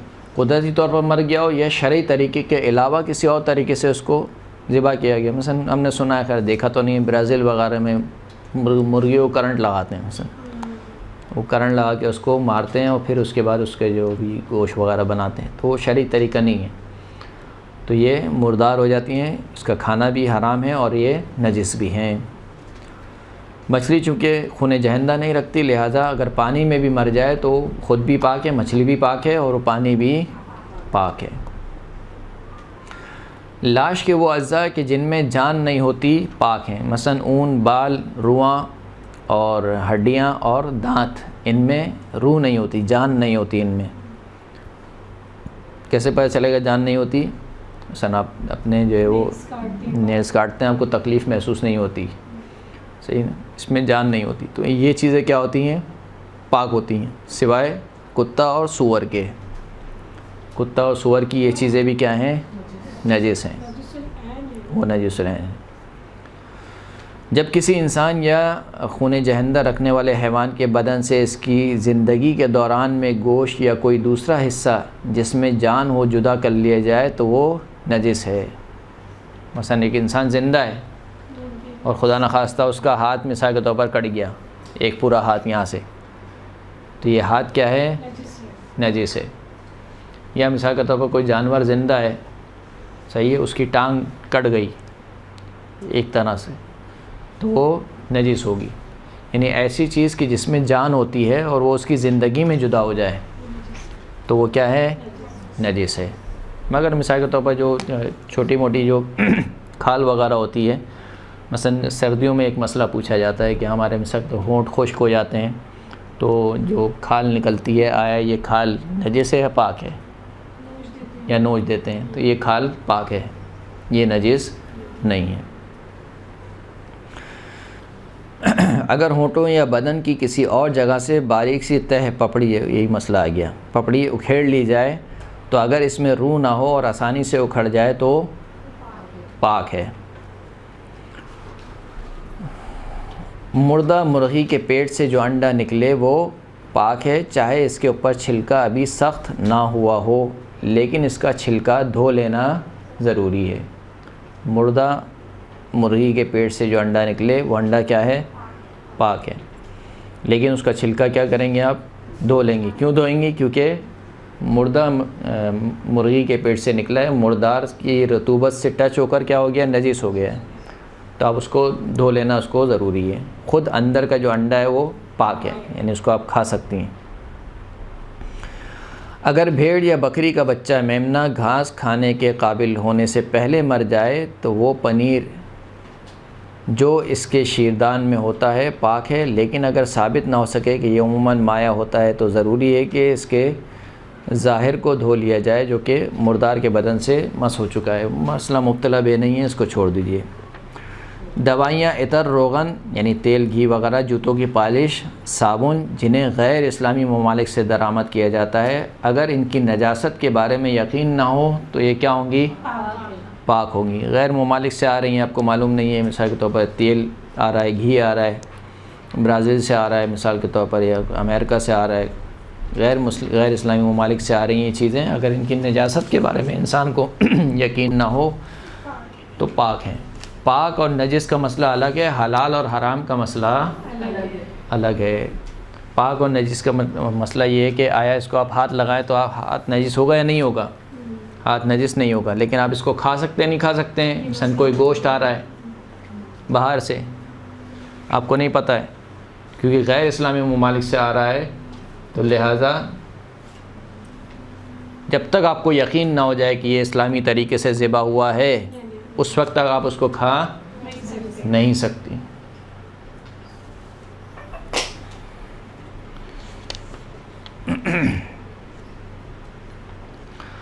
गोश्त, चर्बी और चमड़ा जिसके बारे में एहतिमाल हो कि किसी ऐसे जानवर का है जिसे शरई तरीके से ज़िबा किया गया है, पाक है।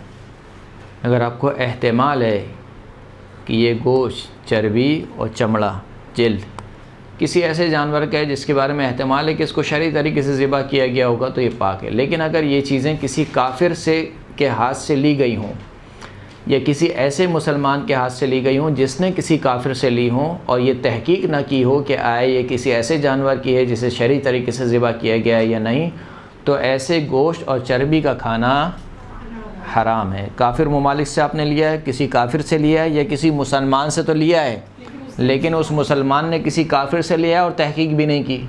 आपको मालूम है कि जो मुसलमान है ऐसी लावाली किस्म का मुसलमान है, इसने पूछा नहीं है, देखा नहीं है कि आए ये गोश्त कैसा गोश्त है, कि हलाल तरीके से ज़िबा हुआ या नहीं हुआ है।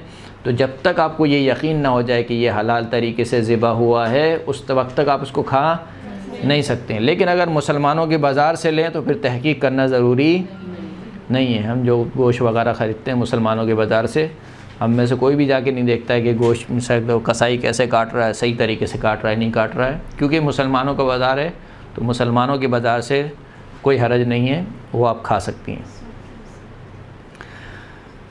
अलबत्ता ऐसे चमड़े पर नमाज जायज़ है, और जो कुछ मुसलमानों के बाज़ार से या किसी मुसलमान से ख़रीदी जाएं और ये मालूम ना हो कि इसे पहले किसी काफिर से ख़रीदी गई थी या एहतिमाल इस बात का हो कि तहकीक कर ली गई है, तो ख्वाह काफिर से ही ख़रीदी हों, इस गोश्त और चर्बी का खाना इस शर्त पर जायज़ है कि वो मुसलमान इसमें कोई ऐसा तसर्रुफ़ करे जो हलाल गोश्त से मखसूस है, मसलन इसे खाने के लिए बेचे। गोश्त, चर्बी आप ले रहे हैं किसी मुसलमान के बाज़ार से या किसी ऐसे मुसलमान से ले रहे हैं कि जिसने ख़ुद किसी काफिर से लिए, लेकिन आपको यह एहतिमाल है कि इसने तहकीक की है, ऐसे ही नहीं ले लिया, तो ये जो दूसरा वाला मसला है, यानी किसी जो मुसलमान किसी काफिर से ले रहा है और उस काफिर के बारे में, उस गोश्त के बारे में उसने तहकीक की है, ये आप उस वक्त तक इसको नहीं खा सकती हैं जब तक आप उस मुसलमान को उस गोश्त में कोई ऐसा तसर्रुफ़ करती हुई ना देखें कि जो हलाल गोश्त में जायज़ होता है। मसलन वो गोश्त खाने के लिए बेच रहा हो, क्योंकि एक मुसलमान है और खाने के लिए बेच रहा है, और मुसलमान कभी भी हराम गोश्त खाने के लिए नहीं बेचेगा, लिहाजा इस एहतिमाल की बुनियाद पर वो खाना आपके लिए क्या हो जाएगा? हलाल हो जाएगा, आप उसे खा सकते हैं। सलात पढ़ें मोहम्मद व आल मोहम्मद।